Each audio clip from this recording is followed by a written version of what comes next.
Whether you're in a client's home or your own studio, the temperature of the room and your client's comfortability should be a top priority, even during the colder seasons of the year.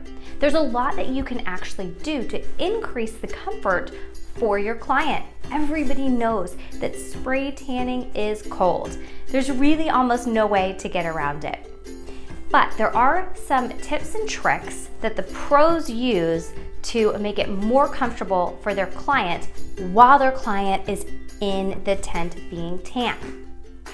The first thing you can do is increase the temperature in the room. This will feel hot to you as the artist. You'll probably be sweating during the tanning process, but your client's comfort is what is a priority. So increase that thermostat in the client room to at least 73 degrees or higher, especially during the colder months. The other thing that you can do if you don't have and you can't control the thermostat in the room is to bring a small space heater with you. This will take about 10 to 15 minutes to heat up a small room like a bathroom or bedroom. So keep that in mind during the setup time. You probably want to get that cranking first. The second thing that you can control for your client is the amount of time that they're undressed. Make sure that you've already done your waiver and thorough consultation prior to them ever disrobing. You want to have everything ready to go. That includes any custom blending that you're going to be doing. Make sure that you've got everything right where you need it to be and that you can quickly and easily pour, mix your concoction that way and get it into your spray gun. That way you can spray them quickly. The third technique to increase the comfortability for your client is what I like to call the baby bottle method, and how to use that when tanning your clients. You're gonna need a couple things that you probably have lying around the house. Of course, you need a sink with access to water. Hot water preferably. Now, house to house, faucet to faucet, the temperature of the water will change. Max it out, make it as hot as possible, and use a simple disposable, but of course it is recyclable and reusable. We don't like to waste too much. But this is from deli meat. You know those deli meat packages that you get? Well, that container is actually valuable to you as an artist. It's great to put little disposables and stuff in. To go and for your mobile kit, but also for this baby bottle method. Okay, one of the first things that I'm gonna do is fill this up with about halfway with hot water. You can put this and the water in the microwave.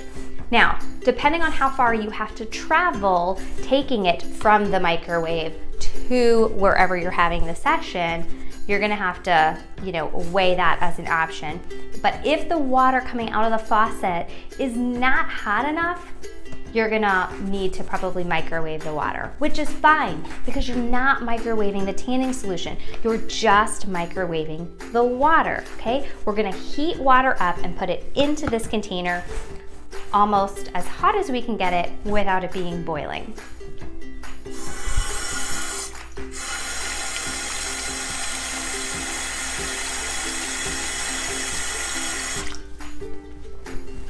Once you've got the container about halfway to 3/4 full, you'll take your canister that has your tanning solution in it.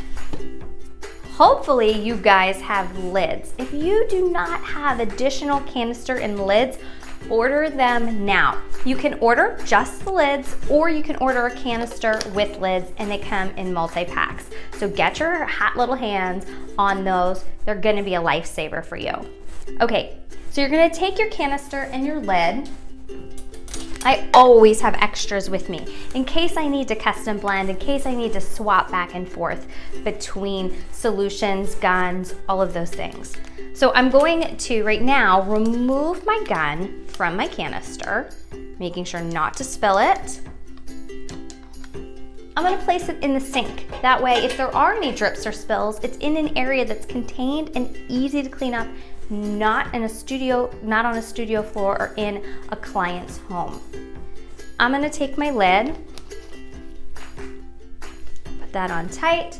I'm gonna pop it in the water. So now, hopefully what you can see here is that the container is half full of hot water, and I usually only have about 4 ounces in my canister because that's what I'm going to mix for a client. I'm not gonna mix a full 8-ounce canister, especially if I'm custom blending, because I'm not gonna use 8 ounces on that client. The max I really use is 2 to 3, but you want a little extra in here. So, okay, I've got my 4 ounces, which is half of this container, because our canisters are 8 ounces.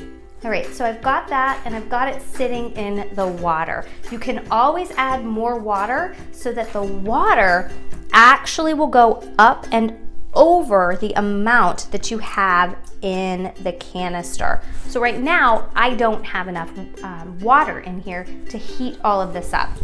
So I could turn it to the side. If I've got a lid and my canister is tight, I could turn it to the side. That'll take care of it. Or I could add more water. So that's what I'm gonna do in this case. I'm gonna go ahead and I'm gonna add more hot water. And we're gonna get it so that it is almost fully covering the solution. Halfway is good to start. You wanna fill this only halfway because most likely you're gonna have 2 canisters in there. You're going to have your pH tonic, which you wanna heat up, but you're also gonna have your tanning solution that you wanna bring the temperature up just slightly. Now, putting it in water that is over 90 degrees, you wanna max that out at about 5 minutes. No more than 5 minutes should this be resting. So you can put a timer on with your phone, or if you're a great time estimator, keep in mind 5 minutes is really the max because you don't want to cook your tanning solution. You just want to take that chill out. And trust me, it makes a difference. Try it on yourself. So if you've got 2 canisters in here, 1/2 to 3/4 full of water is more than enough. You don't want it to overflow. If you do not have lids, you can do this with a gun and solution. I don't recommend it. It is very difficult to keep these upright. Your gun is heavy, it falls over. You may need a larger container, but there are ways that you can play around with it to get it so that it can lay without falling. Again, it is super challenging, and at a client's home, you really don't want any spills, drips, or issues. So I can kind of rest it in here and get my solution warmed up, but it's tricky, right? So the best thing is to invest in a couple canisters with lids. This also is great for travel. The lids just help seal everything so that your gun doesn't flip over when you're in the car and tanning solution get everywhere. So get a couple of these, get a couple canisters and lids, okay? So you're gonna let that rest about 5 minutes. Then you'll take your canister out, wipe it off, reattach to your gun, and spray away. If you are proficient with your technique, if you've increased the room temperature, limited the amount of time that the client is disrobed, and then also increased the temperature just a little bit on the tanning solution, that is really going to provide your clients with the best, most comfortable way to get tanned, especially when it's cold outside.